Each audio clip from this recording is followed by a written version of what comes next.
Welcome to this discussion about what if a practice that millions of people follow every single week was actually based on, well, a historical mix-up?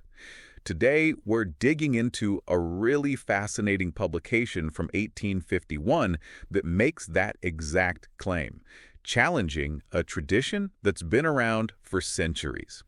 And the question at the heart of all this is pretty straightforward. When we talk about the Sabbath, are we talking about Sunday, the first day of the week, or Saturday, the seventh day? It might seem like a settled issue for most people, but this debate has actually been going on for nearly 2,000 years. To help us navigate this, we're looking at a collection of writings from 1851 called The Bible Sabbath. Now, the authors of this, they didn't see it as a matter of opinion at all.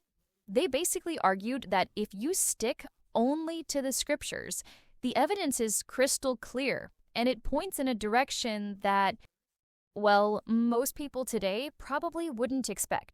All right, so where do these 19th century authors even begin their argument? They go way, way back, right to the very beginning. We're not starting with Moses or the apostles. We're starting with the creation of the world itself. First things first, the text lays down a really crucial definition. It argues the Sabbath isn't just about taking any old day to rest. Nope, it's about the rest day, that specific seventh day that God himself rested on, blessed, and set apart. For these authors, that distinction, it's everything. And to prove this wasn't just some rule for the Jewish nation, the book argues that the seventh-day Sabbath was around for thousands of years before Moses. They point to what they see as a universal tradition. You've got Noah observing 7-day periods, ancient nations like the Assyrians and Egyptians using a 7-day week, and even classical writers like Homer calling the seventh day holy. It was everywhere, they claim. Yeah, and they even pull out quotes from early church figures like Theophilus of Antioch, who called the seventh day, and I'm quoting here, the day which all mankind celebrate. The point they're hammering home is that this wasn't just a Jewish custom, but a human one, passed down from the very dawn of time. Okay, but what about the Israelites in the wilderness? Well, the author uses the story of the manna as a key piece of evidence.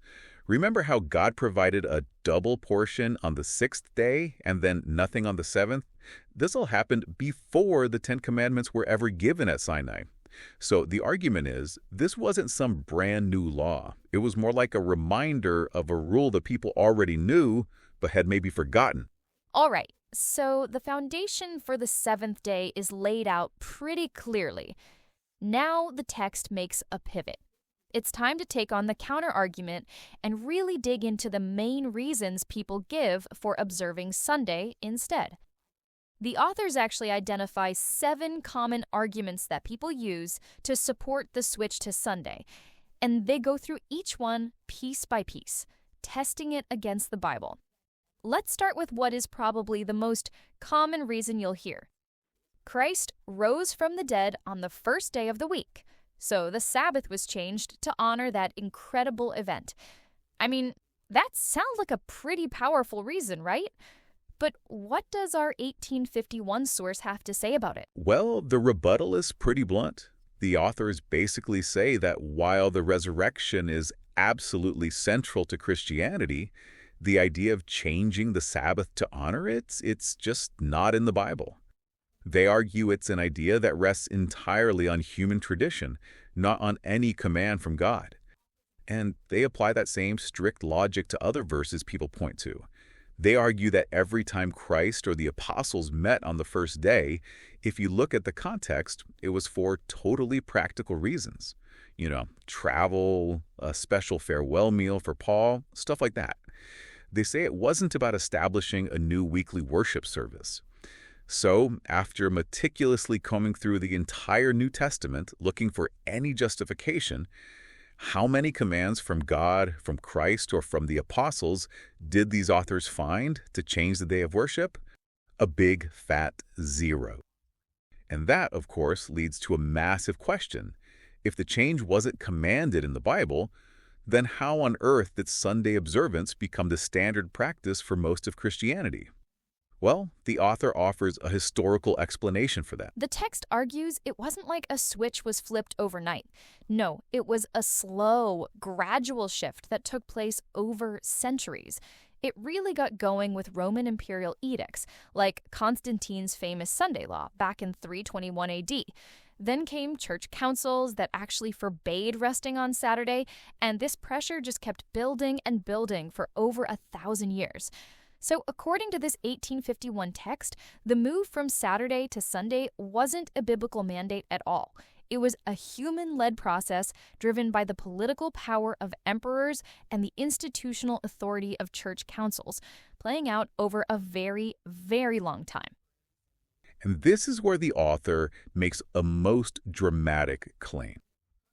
It connects this whole historical change directly to a prophecy in the book of Daniel, one describing a power that would think to change times and laws.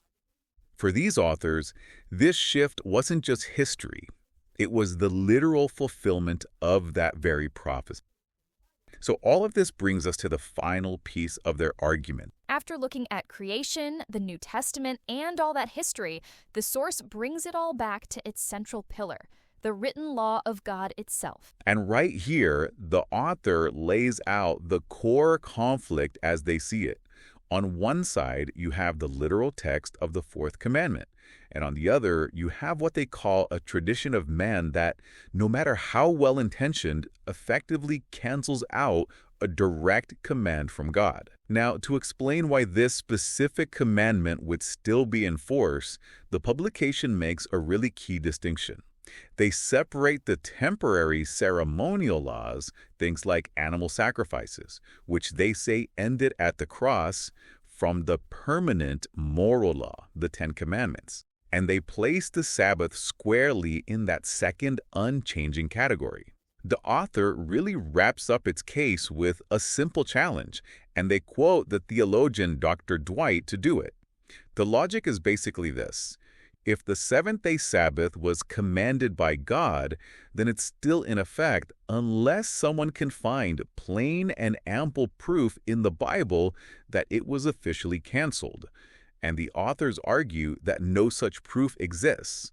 So the ultimate conclusion of this 1851 text, the Bible Sabbath, is totally unambiguous.